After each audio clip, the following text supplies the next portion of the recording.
100% holatda hamma ayollar homiladorlik davrida aniq shu holatga tushadi. Bu holatga tushmaslik uchun sizga hozir oddiy, sodda yechimlarni aytaman. Birinchi o'rinda qorin sohasini 2 mahal tabiiy bodom yog'i, zaytun yog'i hamda kokos yog'lari bilan 2 mahal yengil massaj qilib turish kerak. Bu holatda teri qurib qolmaydi hamda terini namlab turadi.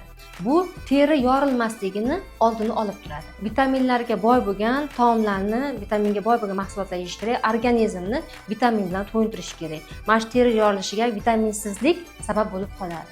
Homila kattalashgandan keyin qorin kattalashadi. Bu holatda bandaj, ya'ni homiladorlik bandajlaridan foydalanish kerak. Chunki qoringa bandaj taqqanimizda qorinni bandaj tortib turadi, ya'ni ortiqcha yuklamalar, o'sha yorilishlar, hatto qorinni kattayib ketmasligi uchun ham hamda bel og'riqlariga ham mana shu bandaj yordam bo'ladi. Shundan foydalanish kerak. Aniq bilaman, bu video sizga foydali bo'ldi. Shuning uchun obuna bo'lib qo'yishni unutmang.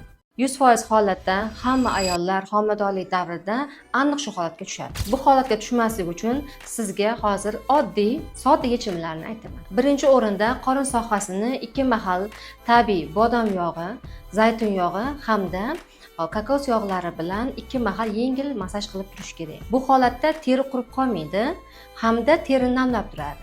Bu teri yorilmasligini oldini olib turadi. Vitaminlarga boy bo'lgan taomlarni, vitaminga boy bo'lgan mahsulotlar yeyish kerak. Organizmni vitamin bilan to'yintirish kerak. Mana shu teri yorilishiga vitaminsizlik sabab bo'lib qoladi. Homila kattalashgandan keyin qorin kattalashadi. Bu holatda bandaj, ya'ni homiladorlik bandajlaridan foydalanish kerak. Chunki qoringa bandaj taqqanimizda qorinni bandaj tortib turadi, ya'ni ortiqcha yuklamalar, o'sha yorilishlar, hatto qorinni kattayib ketmasligi uchun ham hamda bel og'riqlariga ham mana shu bandaj yordam bo'ladi. Shundan foydalanish kerak. Aniq bilaman, bu video sizga foydali bo'ldi. Shuning uchun obuna bo'lib qo'yishni unutmang.